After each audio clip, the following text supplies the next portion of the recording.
C'est toujours difficile de, je dirais, combattre ce qui s'appelle tout simplement le mensonge. Quand on vous assène, et je vous dirais, la semaine dernière, il y avait 2 mensonges la semaine dernière, 2 rumeurs mensonges que j'appelle.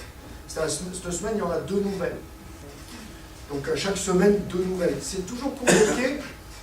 La semaine dernière, on me disait que nous allions privatiser l'EHPAD. Vous savez, l'équipement personnes âgées et notamment dépendantes à compte clé, ce qui est faux, complètement faux, et que nous allions supprimer des arrêts de bus le long de la ligne 1. Et c'est faux. Voilà.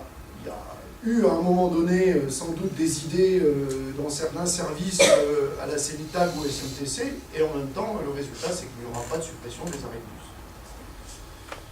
Il y a cette semaine 2 nouvelles rumeurs, et je m'arrêterai là parce que l'essentiel est de parler du projet, mais je préfère le dire parce que c'est aussi l'occasion, à un moment donné, de tordre le cou à des rumeurs. On nous a annoncé que nous allions supprimer le service de périscolaire. Bon. Quand Corinne Grillet, adjointe en charge de l'éducation populaire, travaille avec la commission éducation, l'ensemble des élus pour faire en sorte qu'on ait un service public de périscolaire qui soit de qualité, qui se maintienne, il n'y a aucune volonté de la ville et de l'équipe en tout cas de supprimer le service périscolaire. C'est toujours compliqué, vous savez, de se battre finalement contre des choses qui, non, c'est pas notre volonté et au contraire nous voulons le pérenniser et même lui donner encore plus de plus-value dans les années qui viennent. Dernière rumeur, alors celle-là je ne sais pas d'où elle sort, que j'aurais signé, il n'y a pas très longtemps, hein, c'est ça, hein, que j'aurais signé il n'y a pas très longtemps un accord pour l'installation d'un camp de Roms à Pont-de-Claude.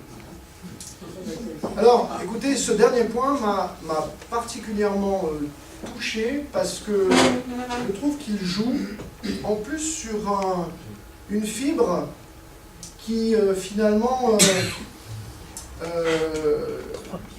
qui peut plaire.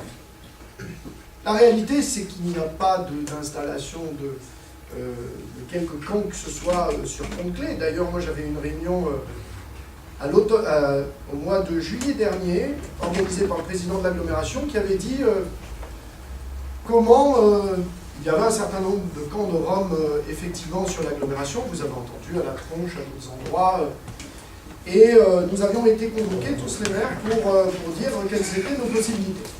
Et moi j'avais clairement dit qu'il n'y avait pas de possibilité aujourd'hui à Pont-de-Claude, et notamment pour une raison toute simple, c'est que nous étions sous la contrainte du périmètre des risques qui nous empêchait toute installation effectivement de camp. Donc les choses étaient actées, terminées. Mais je regrette cela parce que ce sont véritablement, je dirais, des petits poisons qui se distillent comme ça dans la campagne. Moi j'attends simplement de voir quelles sont les propositions plutôt que ce que nous serions censés faire alors que nous ne les ferons pas de toute façon et que ceci reste évidemment tout ça de la pure spéculation.